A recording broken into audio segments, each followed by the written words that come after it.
শীতকালে বাজারে অনেক ধরনের কপি পাওয়া যায়, বাঁধাকপি, ফুলকপি, ওলকপি।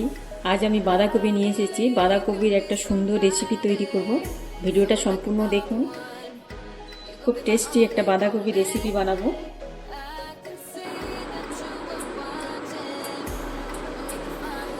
প্রথমে কিছুটা তেল দিয়ে দিলাম।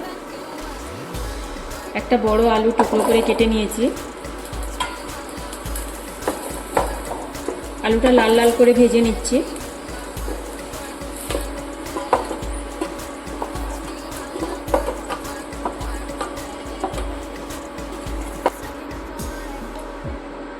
আরও অল্প একটু তেল দিয়ে দিলাম। 1 চামচ পরিমাণে 5 ফোড়ন দিচ্ছি।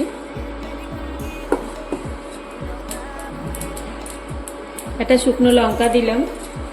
2টো তেজপাতা টুকরো করে কেটে দিলাম।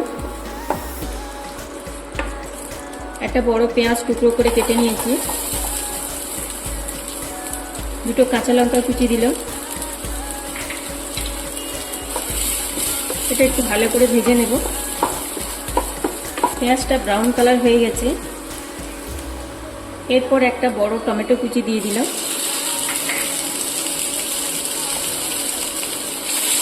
লম্বা লম্বা করে কেটে নিয়েছি টমেটোটা, দেখতে সুন্দর লাগবে। টমেটো কুচিটা হালকা হালকা করে ভাজা হয়ে গেছে। একটা বাঁধাকপি কেটে ভালোভাবে পরিষ্কার করে জল দিয়ে ধুয়ে রেখেছি, এটা দিয়ে দেব। অল্প অল্প করে দিতে থাকবো।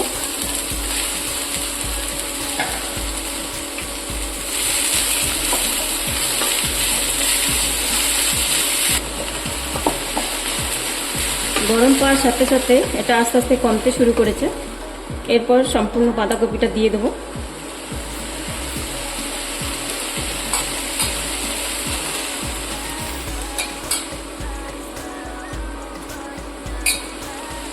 বাঁধাকপিটা ভাজতে ভাজতে জল ছাড়তে শুরু করেছে।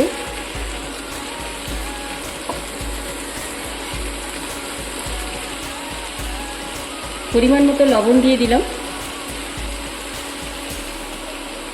1/2 চামচ হলুদ গুঁড়ো দিলাম। 1/2 চামচ লঙ্কার গুঁড়ো দিলাম।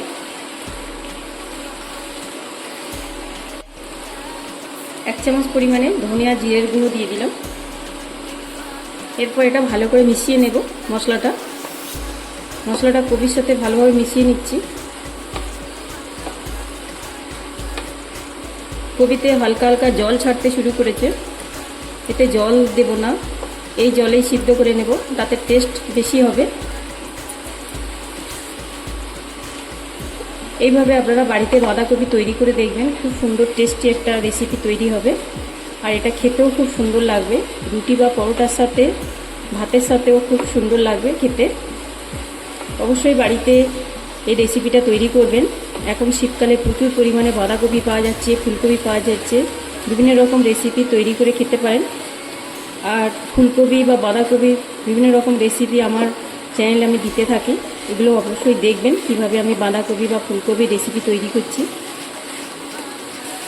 এরপর ভাজা আলুটা দিয়ে দেব। এরপর এটা ঢেকে দিলাম। এটা কম হিটে আমি 15 মিনিট সিদ্ধ করব, তারপরে দেখব এটা কেমন সিদ্ধ হয়েছে। বারবার এটা খুলে খুলে আমি দেখে এটা ভালোভাবে সিদ্ধ করব।